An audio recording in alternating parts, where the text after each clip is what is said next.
Hi everyone, welcome to our side event. My name is Emin Huseinov. I'm Executive Director of Institute for Reporters Freedom and Safety. Today, with co-sponsorship of our dear members of Parliament, we organize this event, which is named Kleptocracy in OSCE States and Threat to Democracy and Human Rights.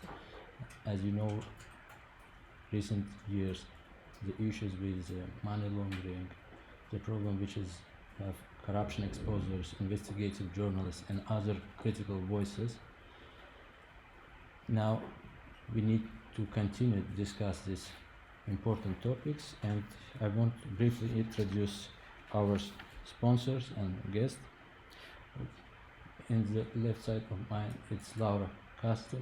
She's a Spanish MP, and she has agreed to host our side event, and also Mr. Henk Overbeck from a Netherlands delegations. Thanks for both of you for political support to organize this important side event. And I want to also introduce my colleagues, the Executive Director of the International Press Institute, Barbara Triofny, and another of my colleagues, Madame Rubina Morning. She is the president of the Reporters Without Borders Austria, and this is our traditional civil society alliance, which is our strong international voices. And thanks also for both of you for agreeing to speak in our side event.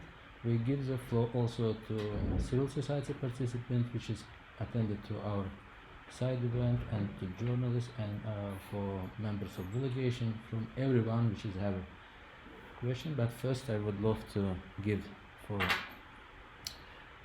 floor for Laura and Mr. Urban. Please, the floor is yours. Yeah, mine? Yeah, whatever you want. You can do that. Yeah?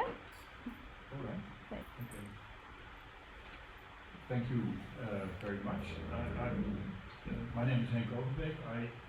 As was said, I'm a member of the Dutch Parliamentary delegation. It doesn't mean that I express the opinions of the Dutch delegation, because as a delegation we don't have any opinions. At best I express the opinions of my party in the Netherlands, the Socialist Party, and primarily I express my own views. Also, I will keep my comments very brief. I think that this is an important event, organized by an important organization.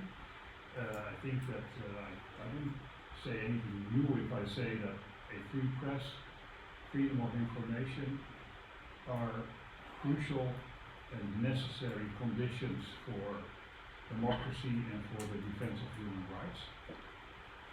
And we observe around the world that the freedom of information, the freedom of the press is increasingly in jeopardy.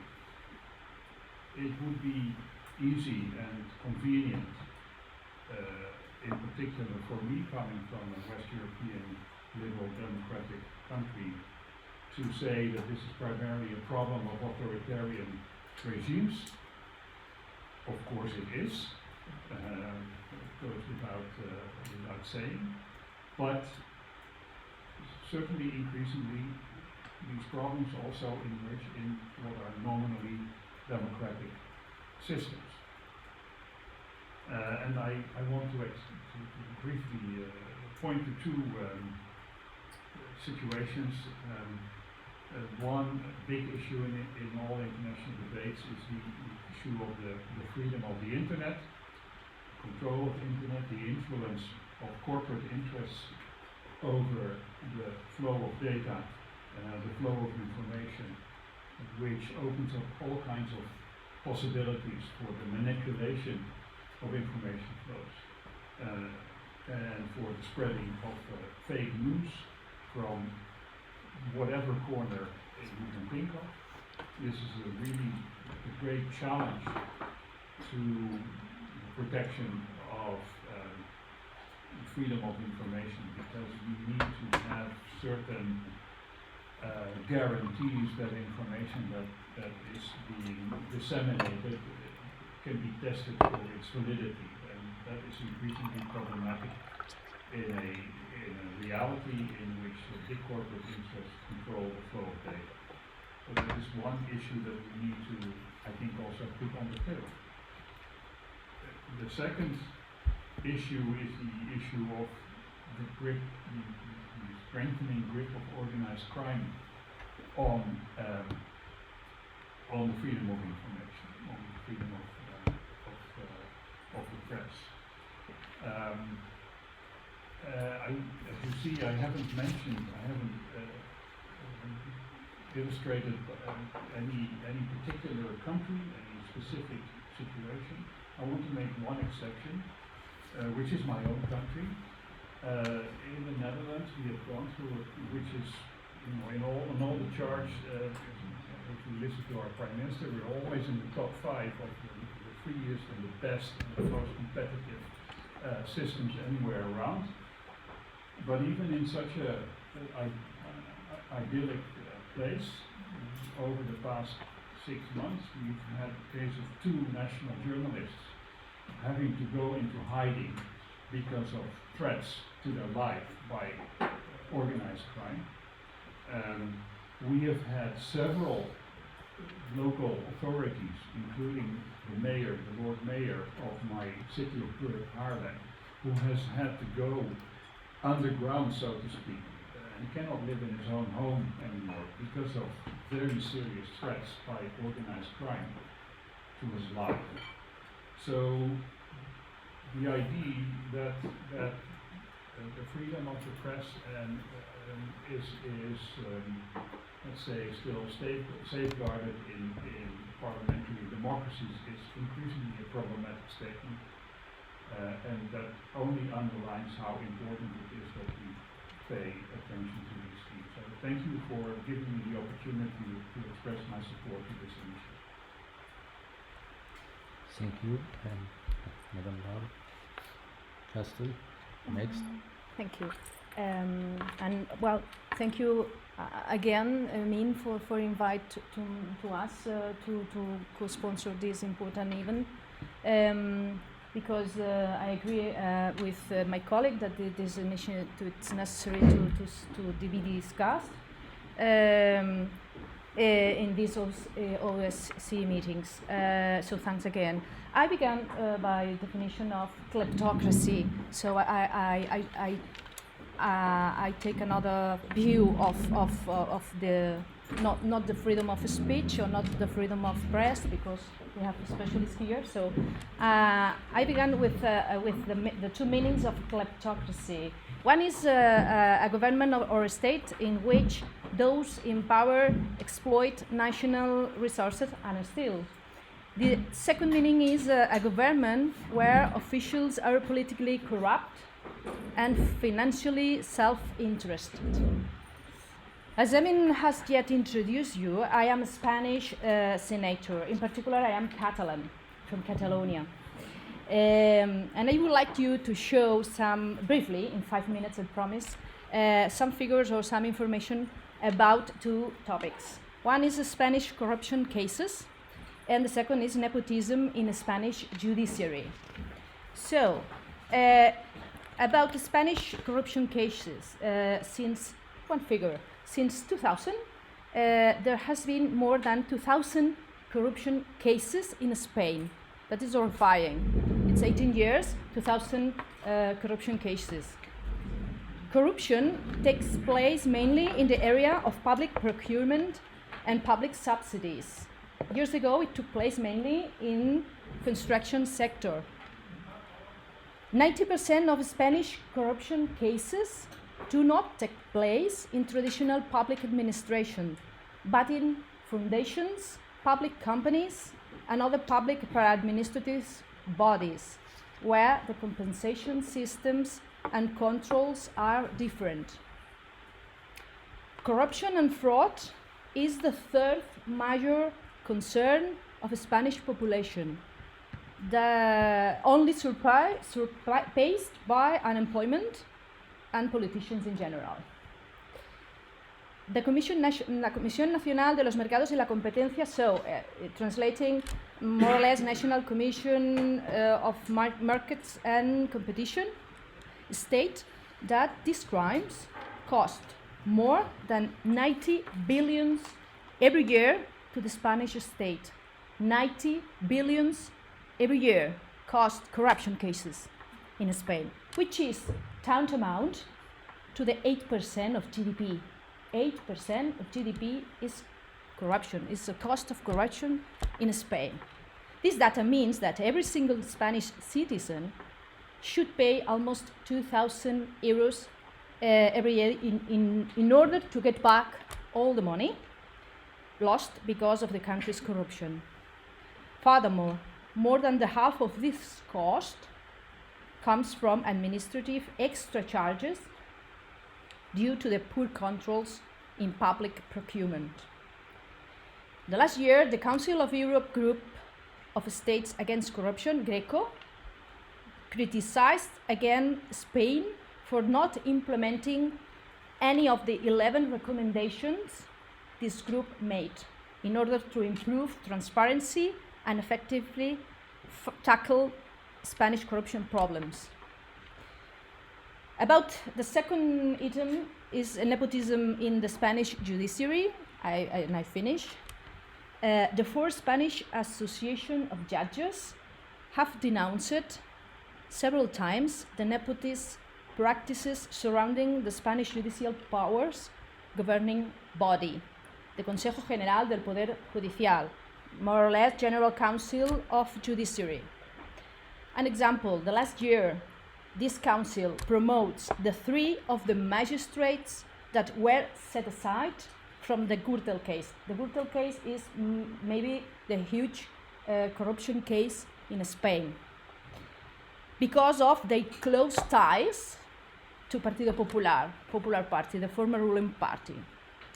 The GRECO, the group of Council of Europe, also stated last year that this General Council is not respecting the merit and the competition principles regarding the election of high-ranking positions in the judiciary. The group also recalls that politicians should not intervene in any phase of the election process. The current president of the criminal chamber of the Supreme Court, Manuel Marchena, has been denounced during years for his close ties to Partido Popular. Partido Popular, I remind you that is the ruling ex-ruling party in Spain. It's the most corrupted political party in Europe. Nowadays, this president of the criminal chamber of the Supreme Court, it is judging the Catalan politicians for organizing a referendum, nowadays. And finally, there is a scandal of Ignacio Cusidós WhatsApp. Ignacio Cusidós is a colleague of us. It's from Partido Popular, and it's now the spokesperson of Senate of Partido Popular.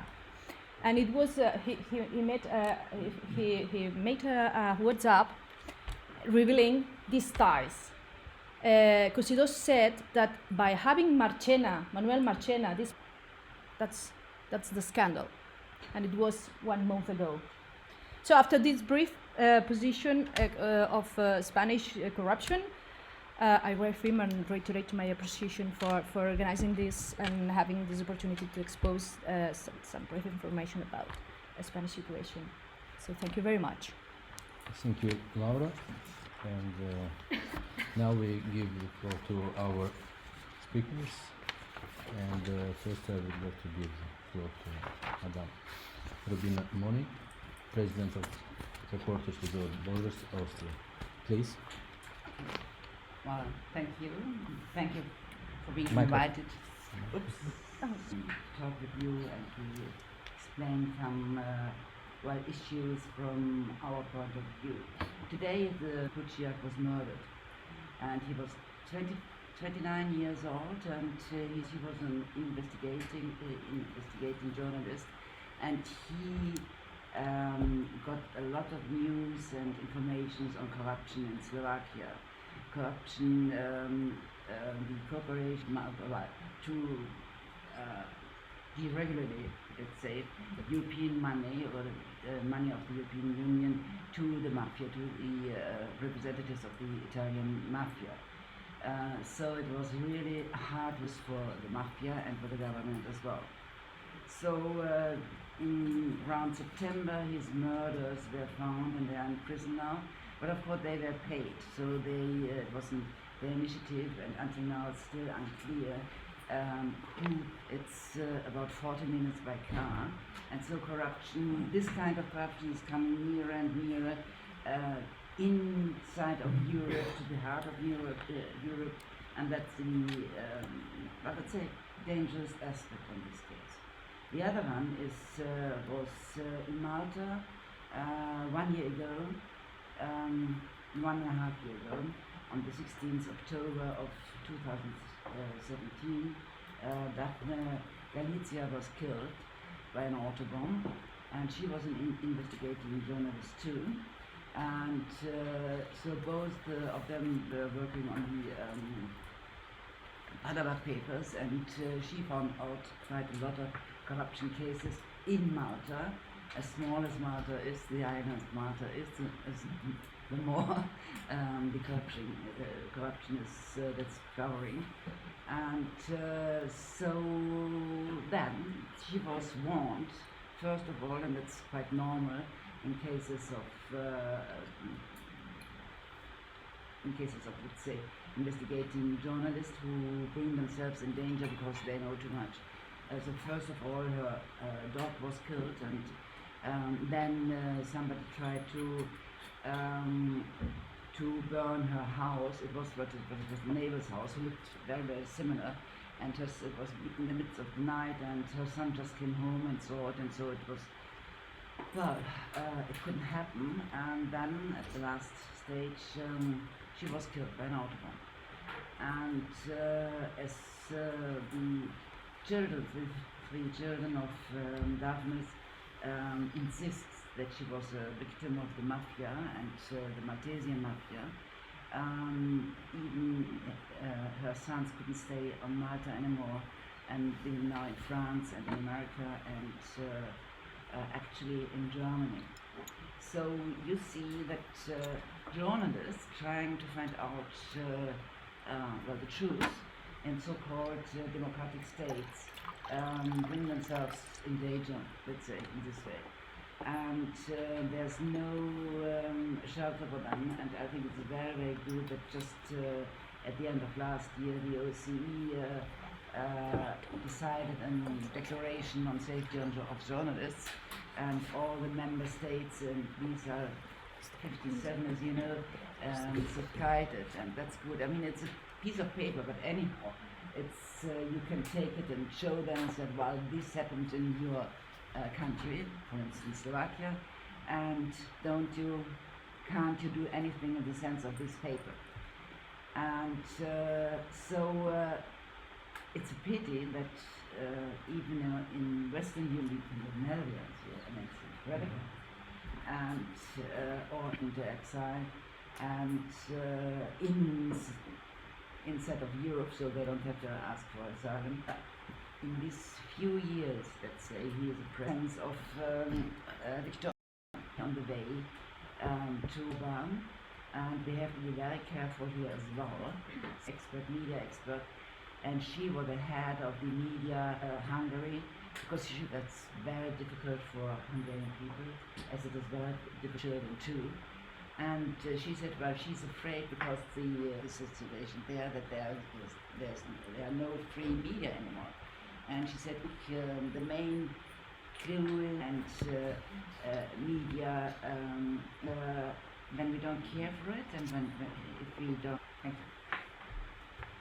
Presentation. I mean, for organizing and I'll just cover and in that context, over the past year, that journalists are under a work of editors, publishers, and journalists, public interest journalism. That we were to allocate a certain amount of funds, pilot, even an earlier process. And IPI was lucky to be funded through this fund, just to assess how this went. Projects that were the whole event from the journalist projects, cross-border, all of them use of European funds, which is a positive outcome, was that we come from a government institution. We felt that in the moment and then the journalists funding for investigative journalism, and I'll go into details as to why. Because in many of the countries that we see around the OSCE area, there has been an effort by those in powers to manipulate the market to the point where a large amount of news organizations are close to people or by these news organizations, which affect in the end also independent investigations, additionally to the number of other things. But maybe going into some of the challenges that the journalists have faced throughout this project and beyond. The physical attacks are one, which and they do happen. 2 killings, both investigative journalists in Europe, but many attacks beyond that. Threats in the form of real physical threats. So additionally to that, there are the fact that journalists are constantly confronted with a type of rhetoric that comes from representatives of the state, of political parties, of those in power, that is against them, is against journalism, is against quality journalism, independent journalism. And this influences also the atmosphere in society, to the point that in some countries the atmosphere is so poisonous that journalists feel that society is against them, although they are certainly doing a public service, fulfilling a public service. And the level of pressure on investigative journalism in some countries is such that many just leave the profession. So this is the type of very subtle attacks on press freedom and on journalism that are difficult to measure. In Malta, where you mentioned, Daphne was pretty much the only investigative journalism left in the country. The others had moved away because they were under the same level of pressure and didn't pursue the profession anymore. And the attitude that comes from the political sphere, of course, from the highest level of the political sphere, also influences the attitude of the officials, of the police, of anybody journalists deal with, which is and basically when they're confronted constantly with a hostile environment. Not only the journalists, but the sources. The sources are also attacked, they're threatened, and not only in terms of passing legislation that forces journalists to reveal the sources or through surveillance anyway, it's difficult to keep sources confidential, but also through direct threats and attacks against the source, so that they're silenced as well. Problems in access to information, very difficult to use freedom of information laws to access key information, which are vital to investigative journalists. There is something that was fantastic, and it was interesting to see how different journalists from different countries were talking about what they called the broken scanner syndrome, basically where so many, when requesting the information, they were delivered with files which were not readable, and the justification for that is, sorry, our equipment is so poor, that's all what we can give you. So all sorts of, administrative or whatever you want to, obstacles placed on the ability of journalists to retrieve data, which is vital. Laws, libel laws, obviously libel, defamation laws, used primarily to stop investigations. And again, the use of these laws to stop investigation is difficult to track because it very often it has a chilling effect even before the articles are published or right after. So the article is published, somebody is threatened with libel, the article disappears from online within a couple of hours. So it's very difficult to even track this type of violation because they don't even come to in front of a court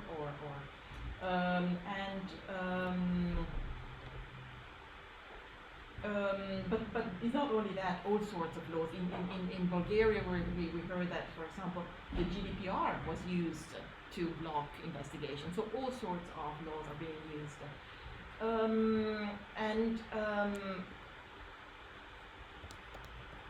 And finally, and there is an intrinsic problem in the dissemination of investigative stories beyond all these obstacles, which is represented by the fact that covering corruption is complex. It's not only cross-border, which means having partners in other countries. Otherwise, you cannot follow the money, basically. It means working long-term on different on the same project before you're able to publish anything. But it also means having to explain to your audiences highly complicated stories, which are difficult to absorb or difficult for the readers. So there are a number of problems there, which makes it very difficult to cover and really address the issue of corruption. In the case of, for example, you mentioned the killing of Jan Kuciak, and the wonderful thing in what happened in Slovakia is, for example, that a number of journalists, the same happened with Daphne, a number of journalists picked up the stories that Jan had left, could not finish the investigations. However, even there it is so broad, the amount of investigation that would need to be carried out is so broad that to really make sure that they tackle all the different elements of society that were involved in this murder in the end. That it is really difficult from a journalistic perspective to do it. So yeah, a lot of challenges, but again, acknowledgement that this is a vital field to fight corruption. Without investigative journalism, the fight is not going to be successful. Thank you. Thank you very much, Barbara. And now I just try to present my vision regarding this. But we also a member of the Council of Europe, and now on all of this political development, we see most of the corrupted country in OSCE and Council of Europe area. And I just try to remind you a recent scandal which is named like Azerbaijan and Russia, which is scandals regarding the few billions which is stolen by our ruling regime and via European bank system transferred out of Azerbaijan. And just if maybe you don't know about the story, I just try to remind you for in 2012 and 14, between these 2 years, Danske, they put out of country approximately $3 billion. And it's just small part of the iceberg. This same bank provides the same good service for Russian political elite, and number of the amount is more than $200 billion. And all of this money crossed just via one Danske Bank Estonian branch. And again, it's only one bank and one story.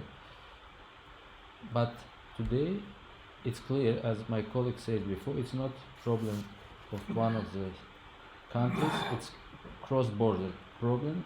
But in countries like Slovakia or even in Malta or Hungary, compared with these countries, situation with freedom of expression and access to information in Azerbaijan much more limited. Our journalists, since from 2012 until today, they don't have any chance to organize effective investigations because everything now Azerbaijan is big paradise for dirty money, because we have one of the worst law regarding the money laundering. And today, I just want to remind few victims, which is try to expose corruption in my country. These people still under strong pressure for ruling elite, and it's shameful for one of the member states of OSCE doesn't respect European and OSCE values and put to jail and sometimes kill corruption exposers. Today in the prison we have more than 100 political prisoners. Maybe it's difficult to explain who is these people, but I just try to focus for 14 persons from all of these big numbers of political victims, these people which is fight against corruptions. One of them is my brother, Mehman Husseiner, which is one of the famous corruption exposers in my country. He spent 2 years in jails, and just 2 months before his imprisonment, government tried to add additional criminal charges to him. They make provocation in prison. And today,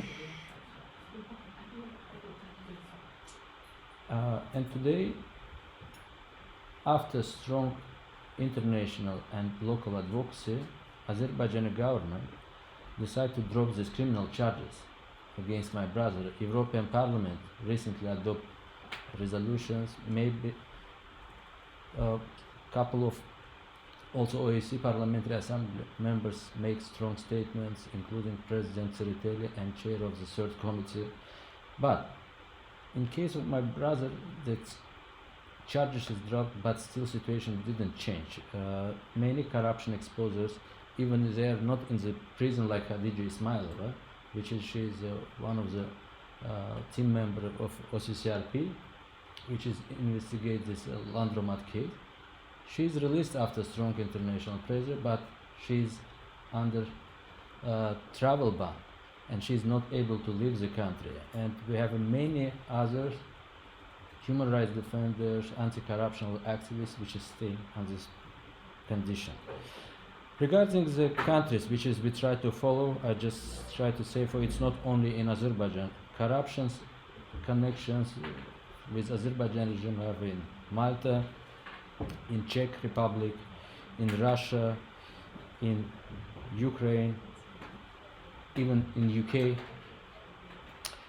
And today, again, European Parliament, Barbara says, for they decide to support investigative journalism in Azerbaijan, but in my own country, since from 2014, ruling elite destroyed civil society. We are not able to ask even private donors, even just simple donations from our people to organize crowdsourcing, from make brave and strong anti-corruptional stories. Anyone, when civil society completely destroyed, and when Western community, and especially our OSCE partners with from leading democratic states, just looking to Azerbaijan as like hopeless country, it's very difficult to continue to fight against corruption, fight for human rights, fight for democracy. And on this condition, when Azerbaijani civil society understand we are staying alone in front of this authoritarian kleptocratic elite regime, which is staying on the ruling floor approximately more than 40 years. His father from Soviet period, one KGB general, he just transformed to democratic, like elected president in '93, and after he provides the ruling floor to his son Ilham Aliyev. His son changed constitutions triple time, and after he's nominated his own wife to vice president position. Can you imagine?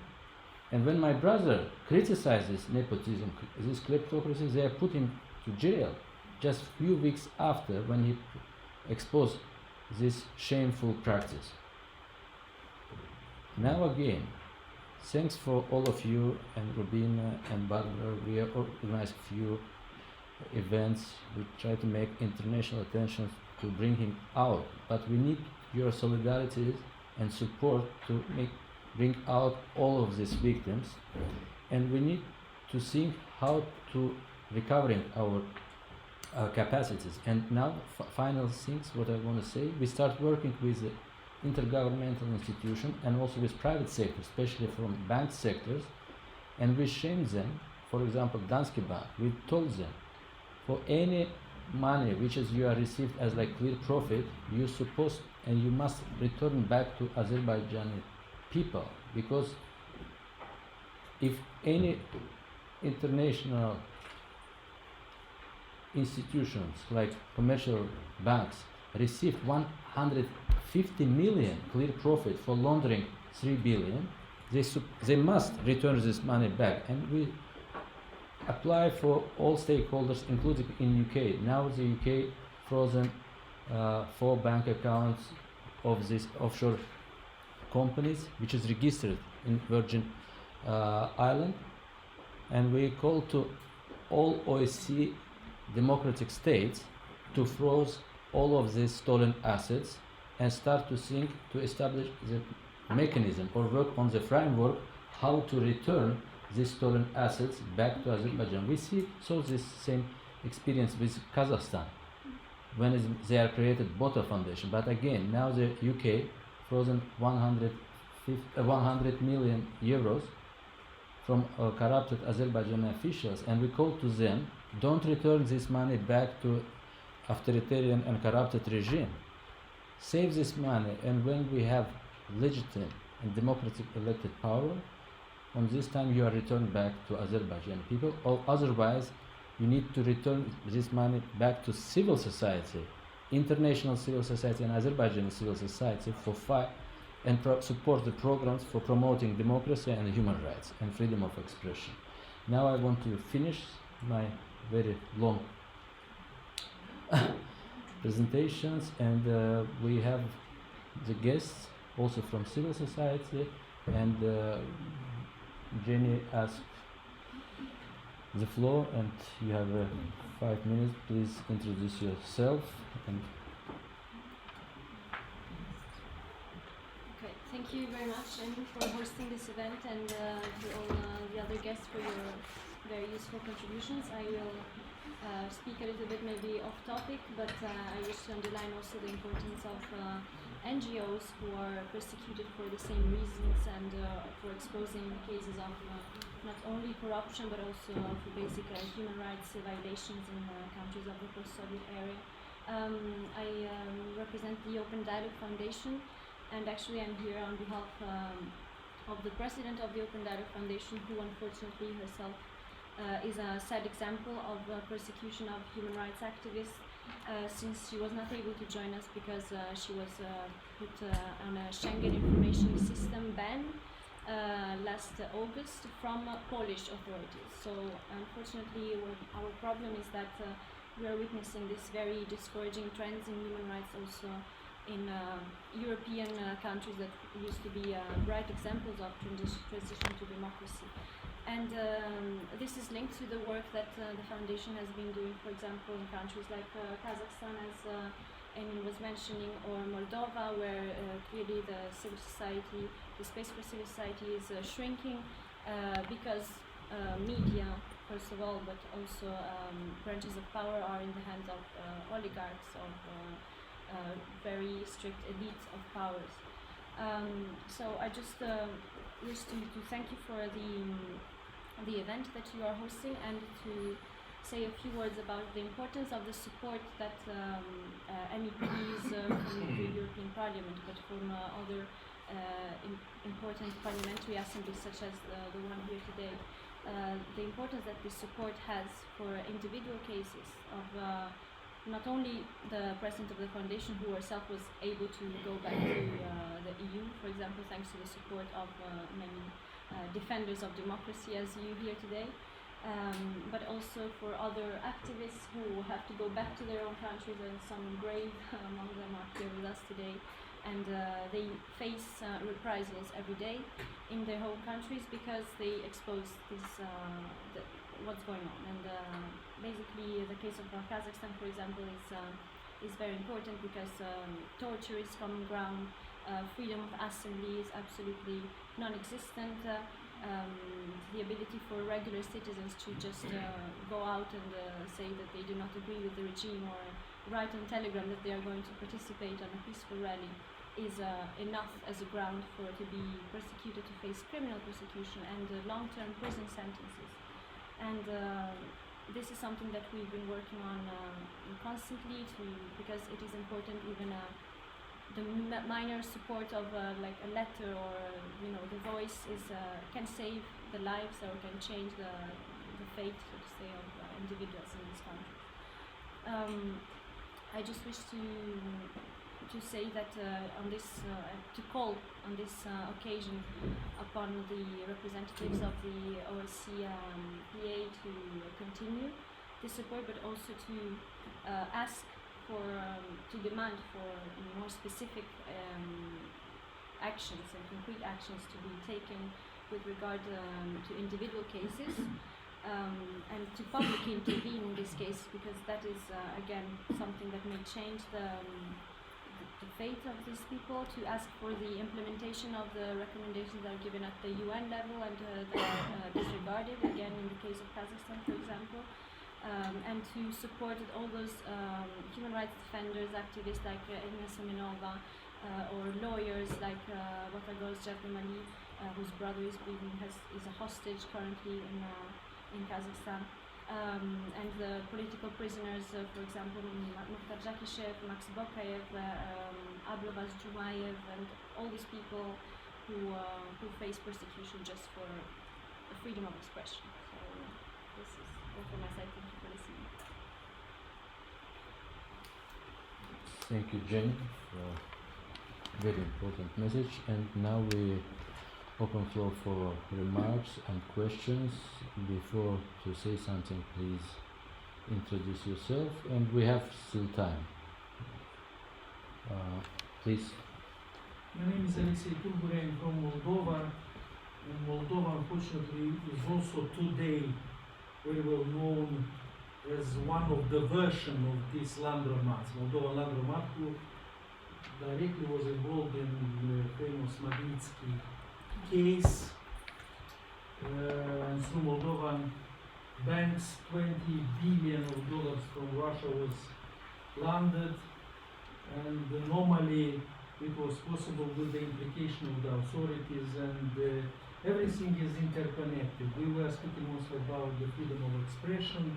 That means that the authorities are controlling the media in order to shut up the mouth to everybody and to do what they are doing without troubles. But we also should speak about the captured state institutions, because, for example, in case of Moldova, this laundromat, and normally that is the case of other countries, was possible only with the implication of state structures, including the judicial system, the anti-corruption centers, which is not in fact anti-corruption center, but is a center of the structure who is covering the deeds done by the authorities under the slogans of fighting the corruption, and so on and so forth. So what we are seeing what we see in the countries like Moldova, which few years ago were called the leaders of Eastern Partnership, we see the general degradation of democracy. Everything could be characterized by this term, the degradation of democracy. The institutions don't work, the media, free media is very small. The few editions, let's say in Moldova, we have today only, we have only 2 TV posts who are, let's say, independent or oppositional. The rest, with the national coverage, are controlled by the oligarchs and so on and so forth. So, and the phenomenon is of such character or nature that, as rightly was put by the speakers, is that we need the international cooperation. So we see the proliferation of this phenomenon of money laundering in this region, which was supposed to be the region of stability and democracy, but now we see that all the efforts, first of all, undertaken by the European community led to the opposite results, and we should think over and to reconsider the approaches, and probably the idea to have a Magnitsky Act at the level of European Union, which is in my opinion is a good idea and now is seriously considered within the European Union, would be a solution.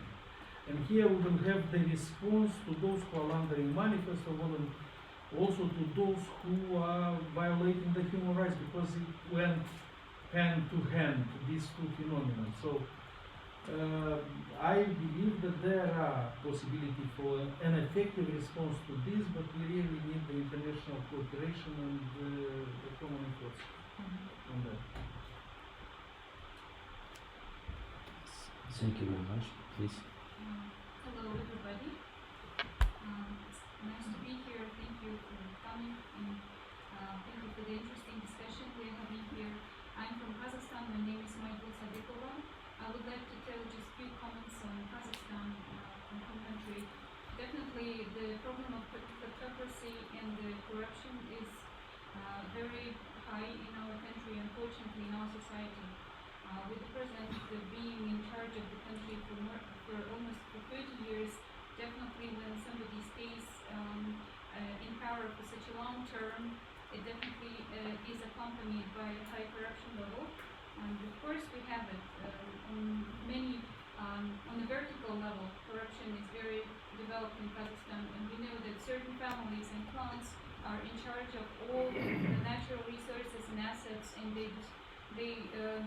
there is also the money laundering happening on all levels.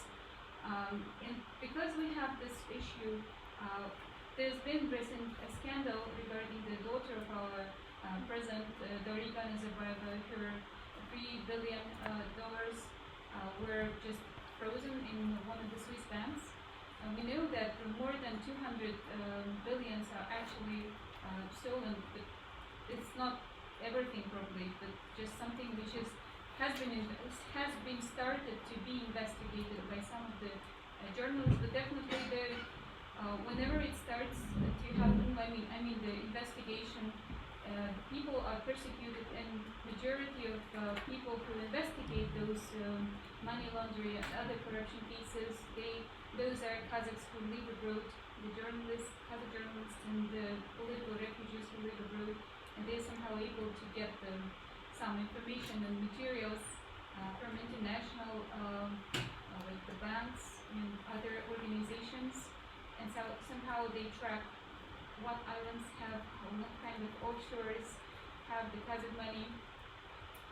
So definitely it's a huge problem, and we believe that the civil society, as a human rights defender, that definitely when there is a problem of kleptocracy and the high-level corruption, it leads to the destruction of human rights and the high-level degradation of democracy. Actually, there can't be democracy in those kind of states. So definitely, when there will be only legitimate and truly elected government and the president or the head of government, only then we will be able to talk about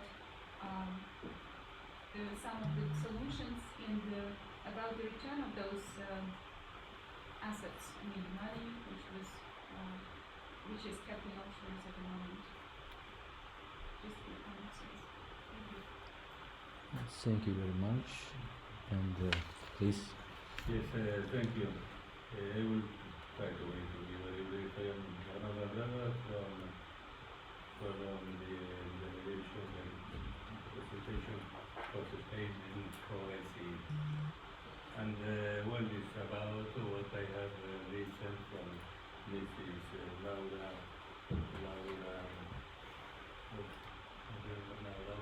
from my country, from Spain. Corruption and lack of freedom of information. Okay. Well, corruption. Yes. Yes, it is true. I have to admit that we have problems with corruption. More than problem with corruption, problem with corruption. Because what I have seen, maybe I didn't catch the idea very well, but what I was feeling is that she was going to put the panorama saying that the government, the administration is organized a situation, an atmosphere of corruption. It's not like this. Something is this and all it is to have corrupt people inside the administration. Well, the figures are, they said that,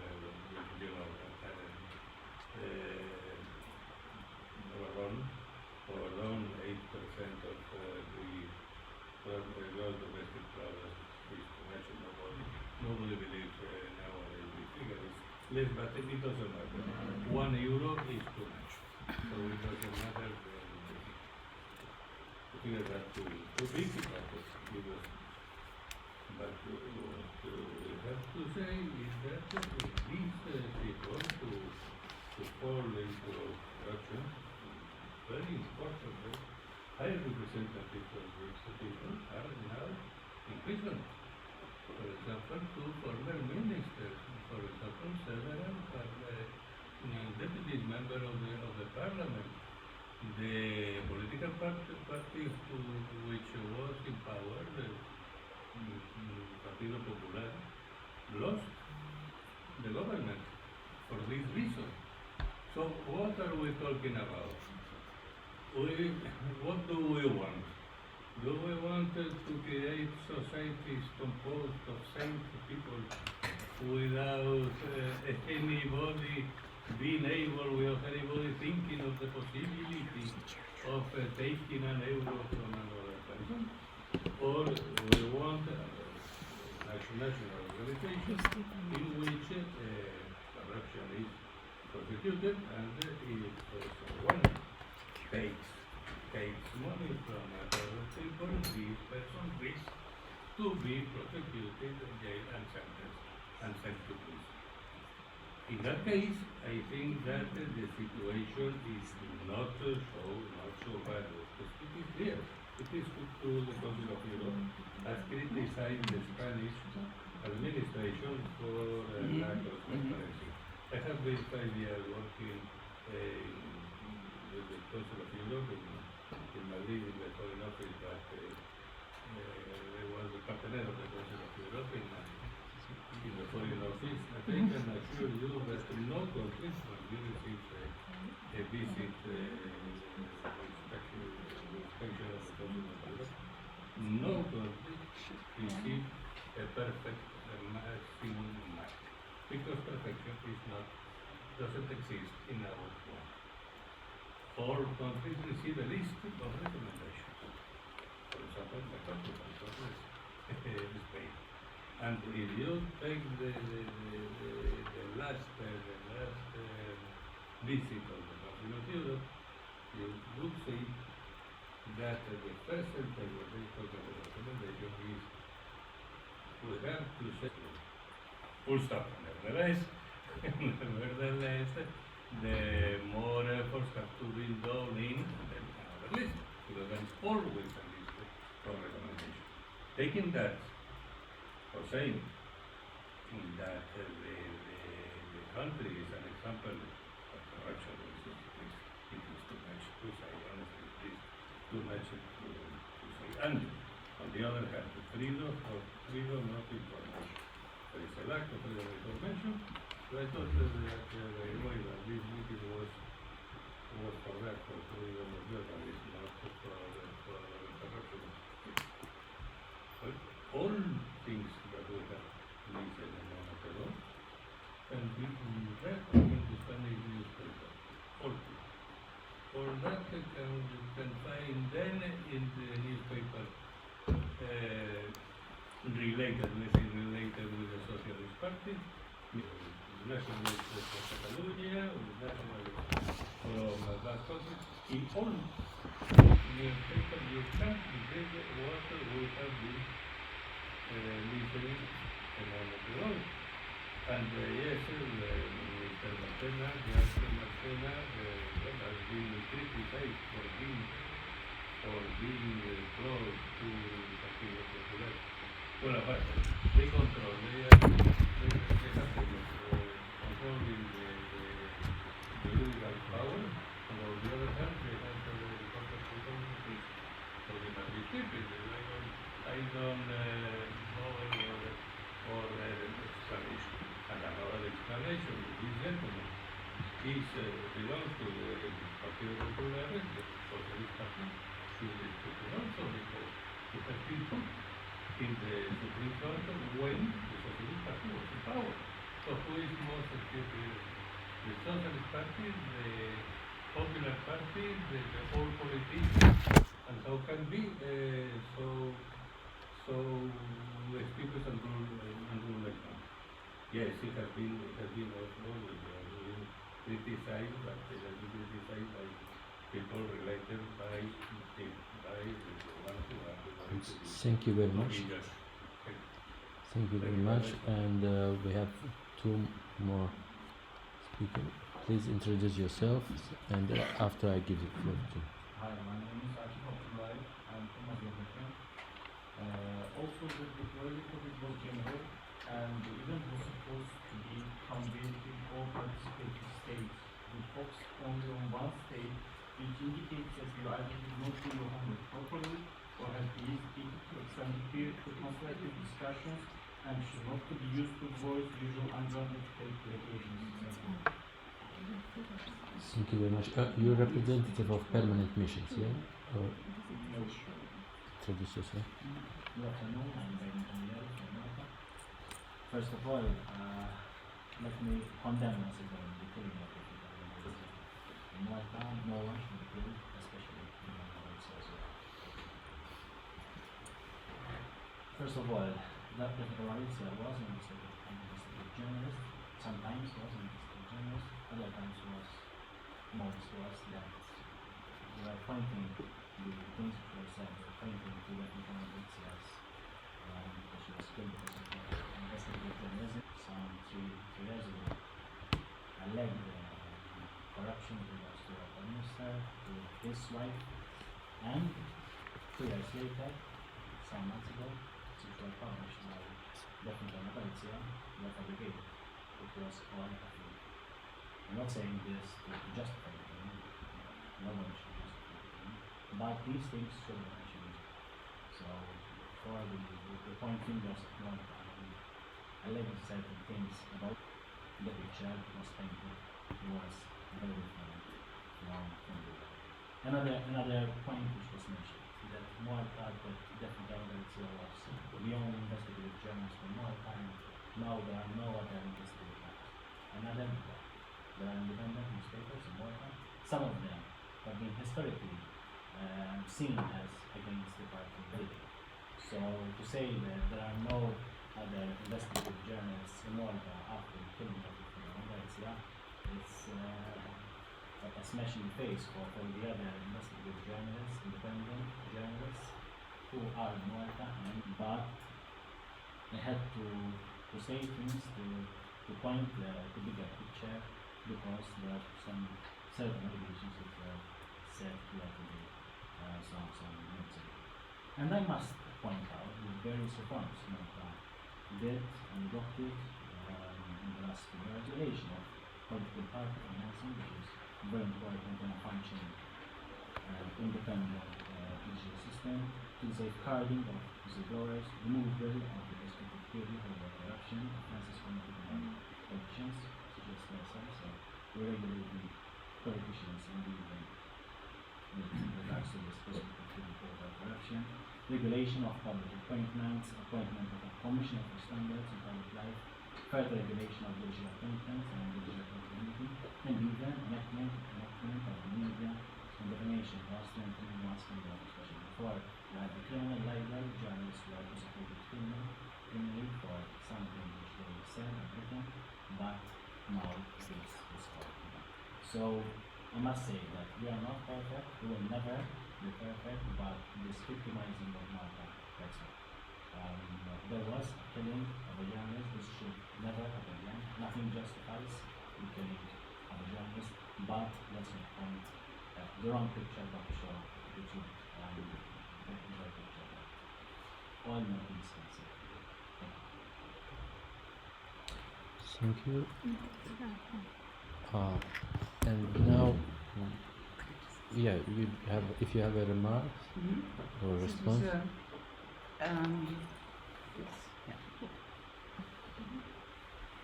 may I just ask you one little question? Why wasn't it possible until now to find the murders of Daphne Galizia? First of all, I am not police, I'm a member of parliament. But let me tell you, I'm not a member. People were persecuted, people are in prison, criminal investigations are ongoing, as not only by the Maltese police, but Europol and other police and investigative bodies which are helping the Maltese police, and decisions of the paper and animal effects are established. But people are currently in prison, and criminal prosecution is currently ongoing against these issues.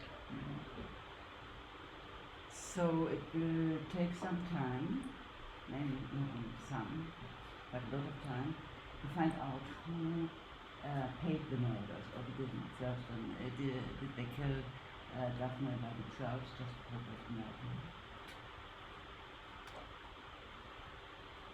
I wish that this is established. Right now, I don't know. I don't know if these people acted alone or these people acted upon others. I sincerely hope that the truth is established, and I'm very hopeful that the truth is established, because these attacks, even against the Maltese police, are ahead. So, especially when, even in this case, independent bodies such as Europol were brought upon in the huge powers after the police.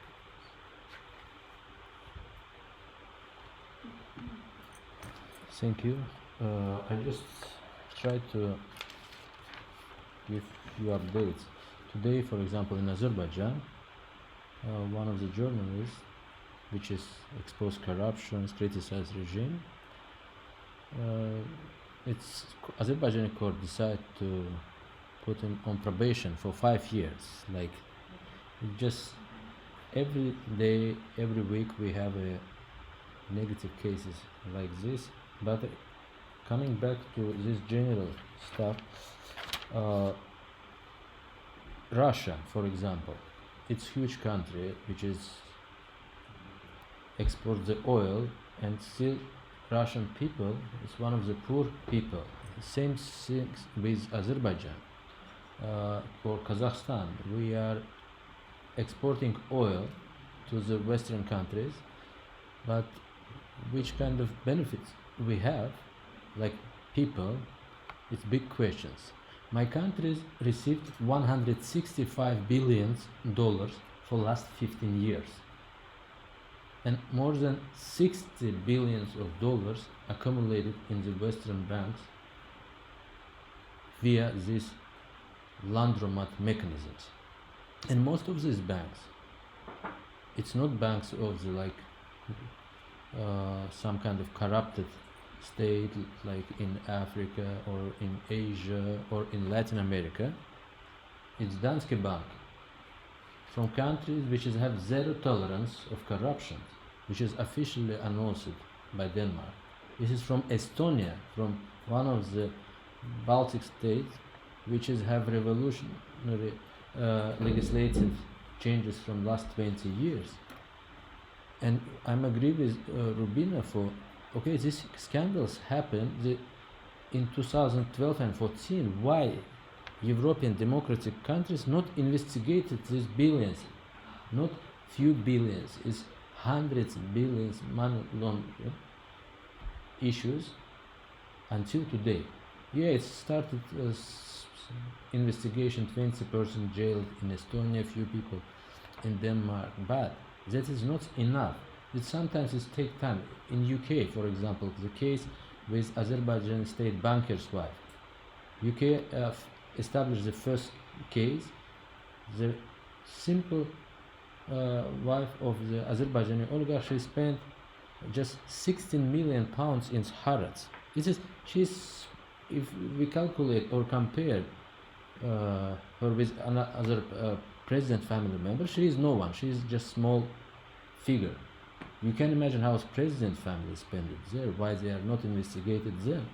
They are bought the expensive property in UK. They're using like state companies for buy luxury equipment, super yacht in France, in Italy, in everywhere. And again, when we're going back to Azerbaijani people have just received 180 manat per month as like salaries, which is nothing. It's 75 euros. And today, our recommendation, I agree with my colleague from Moldova, for we need to think about not only acts like European Magnitsky acts as like same act already have US. Sometimes it's also this kind of sanction mechanisms, they are not works quite well or successful. They need the time. If you're good with international advocacy, you're able to make good advocacy for Magnitsky. But what's happened about these less well-known cases, when corruption exposers kill or spend dozens of years in the prison. And now we need the legislative mechanisms, I think, in the OSCE member states for fight with corrupted kleptocrats. We need new legal mechanisms when we're able to ask concrete actions according, not just like which is actions based on the political will or the politicians, which is based on the national law. If I, as like one of the OSCE member state citizen, like I'm Azerbaijani person, if I don't have a chance to apply it in the Denmark against Danske Bank, or if I don't have like across like European judgment tools, how I can able to prevent this negative effort to the future. And today again, this investigative journalism is not enough. It's main stuff against this, not policies. I'm also former journalist. We paid the huge price, and every year they kill our colleagues in different member states. The official says, well, we are investigating the cases. We have few cases. This is this regime, but nobody. This is still impunity continued, and we address to all of you, all member states, just to make concrete actions. And again, now Netherlands, which is now they have agenda with this European Magnitsky Act. We know for sometimes this is political parties not have general decision about this kind of mechanisms. Europe, for example, Council of Europe Parliamentary Assembly, after this huge scandal with Azerbaijani cover diplomacy scandal, when Azerbaijani ruling elite bribed European politicians from last more than 10 years, and especially they paid assembly observation groups, received the bribes. It's not only Luca Valonto from Italy, it's also few people from Spain. I'm not a prosecutor, but I have a feeling from Pedro Agramont. He always coming to Azerbaijan. He's former EPP head of the group in Council of Europe Parliamentary Assembly. And he's still in the represented himself report for elections in Azerbaijan, which is completely falsified, free and fair. There is big questions, and now we need to think not only about kleptocratic regimes, and especially we are welcome to the new mechanism in the Council of Europe per diplomacy scandal. And now we're calling to Parliamentary Assembly of OSCE continued these regimes in countries like I am from Azerbaijan. They are oriented without international legitimacy. They are not able to stay dozens of years on the ruling power. Their support from Western countries, I think it's much more helpful for people to ask our rights, but this person, this in the envelope in the parliamentary assemblies, they find the successful result for himself. That we,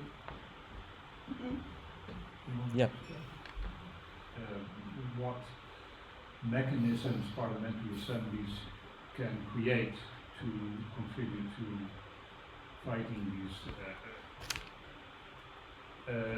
I'm also a member of the Council of Europe Parliamentary Assembly, have been not for too long process of, which is not complete, of exposing the example that we gave. We have also investigate and, if necessary, to prosecute instances of criminal misbehavior by national parliamentarians responsible for following up mechanism, nor am I sure that I would voice in the assembly. So that's one thing. There's also has been a mention by several people of the have been very let's say not completely positive about there was a mix-up between a sort of a general debate on the desirability of having targeted. I don't think it's helpful to mix that up with and do that by use of promoting the further exploration and development of the instrument of and are definitely preferable over general sanctions which hit the whole population, or political abuse of calls for in parliamentary settings to make sure that these instruments cannot and will not be used for specific political. Very briefly, it is not said by me. It is said by the National Commission, the Council of Europe, and the Spanish corrupted politicians. One thing, senator, and he sit there and represent Spanish the accountability. So it's only for finishing my introduction. Walter and Rubina, if you have a few things to say. View of, sorry, again from the two points maybe. One is, yes, indeed, it is not only journalism. Journalists removed, or that those who are responsible for. However, even that, we see countries across the OSCE region where certainly one of the most concerning cases that we are observing, because the persecution of very little left. The fact that the murder of Daphne, the perpetrators, and as it was highlighted correctly, the persons who seldom brought to justice. We hope to see some positive development soon in Slovakia. We have very little hope to see investigations going on in Malta are not close enough to identify the masterminds. That's my understanding. However, we're very anxious. Sorry? You said about non-investigative journalists. I said close to the fact of certainly, while saying that supposedly condemning the murder of an activist, because it shows sorry, I didn't want to go there, but what I was stating was that there was an inquiring magistrate. Respect its fact, and we should state it. Okay, because repeating those things. Thank you. Thank you. I just before disaster with the freedom of expression continued in everywhere. Washington Post, their murder with barbarian style, which was named on our press release or invitation. We need to speak about it with more patience, because you responsible, elected government, responsible for Daphne Caruana Galizia murder. If you are not able to protect the journalists, that is your problem. It's Democratically elected. democratically elected 2 years ago. Democratic responsible for journalist murder, especially. We have a case in my own country in 2015 for my life in dangers. They asked Minister of Police and Security Forces, please protect myself, as I know, maybe if I make mistakes. Stating that she doesn't want any police. Even if she say the government need to protect, but again, we don't want to go to these directions. Back to the Turkey and US, if you see for Saudi Arabia, but we address again to all OSCE member states to investigate all cases with murdered journalists and corruption exposures, started from Jamal Khashoggi and until Daphne Caruana Galizia. It doesn't matter when it's happened. Even the OSCE member states supposed to protect general OSCE values. Again, thanks for all of you. I just want to give the final remarks for Robina, and we will finalize. The public relation office of the government doesn't work very well. So they are all on the world, all around the world, a wrong impression on. So while Malta, while Austria is a small country and Malta is even smaller, so I don't think that democracy and free media, they are like twins, you know, they are linked and connected. Like the journalists are not in danger, then it seems to be that the state is following a liberal democracy, freedom. The yearly index says, and we are analyzing 180 countries in the world, not only OSCE countries, member states.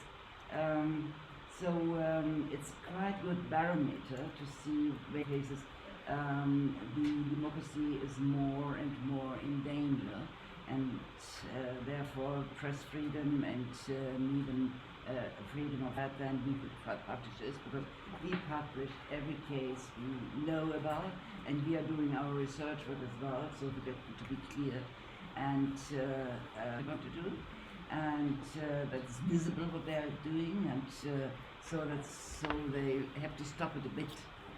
And on the other hand, it shows the journalists our solidarity, and that they are not a moment, but they know we are about our solidarity, and that we're trying to help, and we don't think the journalists are going to leave the country because they can't stay there anymore, because they can't work there anymore. And journalism is a job, really things which happened and which are very well researched, and not just I think we are not allowed to give up. And sometimes you see changes as well. And I want to say again thanks for finding the times, and we're very sorry for we are not served the food. As I said, I'm from Azerbaijan. This is very important topics, and thanks for all my colleagues from civil society and from dialogue. Not like just for constructive. We are very critical against the kleptocrats, but still we are civil society, and we are ready to speak with anyone, including with my own national delegation, and including today and tomorrow. Thanks again, and we are finished. Close our side. Thank you. And thanks for our speaker.